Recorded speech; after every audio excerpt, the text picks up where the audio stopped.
Eh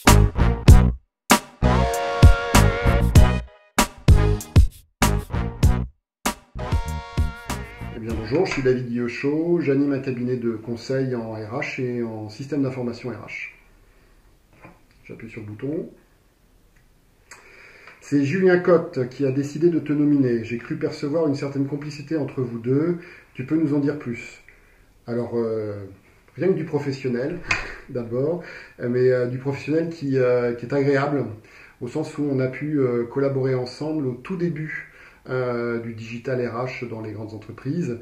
Et on a même été, avec notamment Didier Bécher, un petit peu les papas de son premier job dans le digital. Donc c'était Community Manager RH, je pense que c'était l'un des premiers qui se montait. Donc on a ensemble travaillé sur sa décision de poste, par exemple. Donc effectivement, c'est des relations un petit peu... Et puis il est tout à fait charmant et on s'entend très bien. D'après ton profil LinkedIn, voici tes centres d'intérêt. Talent Management, Entreprise 2.0, RH, Human Capital, Innovation, RH 2.0. Tu dois drôlement t'ennuyer le week-end, non? Alors, heureusement, ça ne m'occupe pas les week-ends. J'ai un peu d'autres occupations, même si parfois ça déborde un peu. Ça m'a beaucoup occupé les week-ends quand j'étais en mode start-up. J'avoue que maintenant, en étant consultant, je travaille au même rythme que mes clients aussi.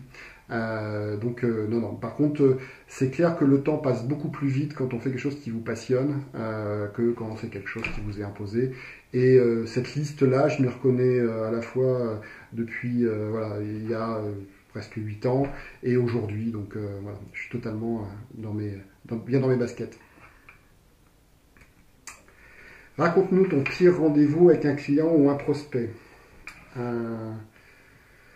Alors je découvre les questions, hein. C'est vraiment réel. Je pense que... Ah, j'ai une petite idée là. C'était dans une très grande organisation, présenter un projet, en tout cas essayer de convaincre la nécessité de développer une culture de collaboration dans le cadre de la mise en place d'un réseau social d'entreprise.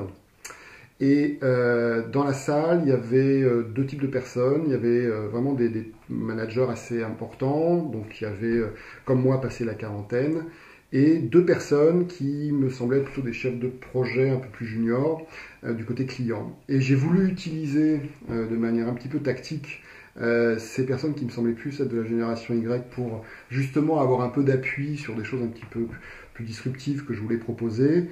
Et en fait, je crois qu'elles ont été pires que leurs managers. Elles ont été très conservatrices. Elles ont parlé comme si elles avaient au moins 45 ans dans leur tête. Donc ce qui m'avait effectivement fortement déçu sur notre jeunesse au travail. Mais c'était un tout petit échantillon, heureusement. Ta peur numérique la plus importante est no battery, no like, no connection, no new friend. Ah oui, je vois bien ce que ça veut dire. Ouais, je crois que c'est peut-être comme pour vous, no battery. Voilà, parce que c'est un petit peu le premier élément qui compte, c'est un peu la respiration, c'est le besoin physiologique. Après, on va dire le like, le connection, le friends, c'est du plus. C'est là-bas quand on n'a pas de batterie qu'on n'a absolument plus de contact, on est complètement déconnecté, on est quelque part mort virtuellement, ou en tout cas pas en vie. Donc je pense que c'est ça ma principale peur, et tous nos petits gadgets ont une tendance à se décharger beaucoup plus vite qu'on le voudrait et nécessitent des remplacements de batterie beaucoup plus fréquents. Donc définitivement c'est celle-ci, même si elle est finalement assez hardware. Quand tu étais enfant, tu rêvais déjà de travailler dans le monde des RH? Non. Non.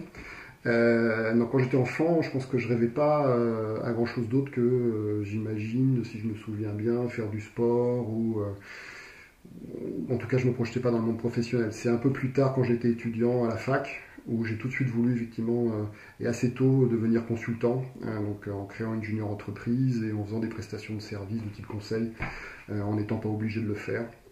Voilà, donc plutôt par passion. La chose la plus folle que tu aies faite, hors professionnel. La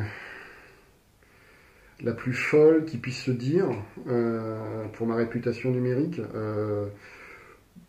Non, je pense pas être quelqu'un qui fait des choses particulièrement extraordinaires ou folles. Voilà, je suis pas quelqu'un qui va sauter à l'élastique juste pour le fun ou qui va faire le Ironman. Non, je pense que je fais plein de choses amusantes par passion. Je pense qu'effectivement, d'avoir lancé deux startups au même moment en 2005 sur le 2.0, alors qu'il n'y avait pas encore de modèle économique, surtout sur la RH, et que les DRH et les agences avaient plutôt l'habitude et le confort d'acheter des packs annonces et de pas forcément acheter ou aider l'innovation. Je pense que ça c'était un petit peu fou. On était à plusieurs. Voilà, je pense qu'on va rester là, mais ça reste encore professionnel. Oui. Tu connais le principe, à toi de nominer la personne qui passera dans la prochaine boîte à question du recrutement. Alors j'ai proposé plusieurs noms qui ont déjà été pris, donc heureusement il y en avait quelques-uns qui n'étaient pas, donc je propose que ce soit Jacques Froissart que je nomine avec plaisir comme ancien combattant comme moi du recrutement 2.0.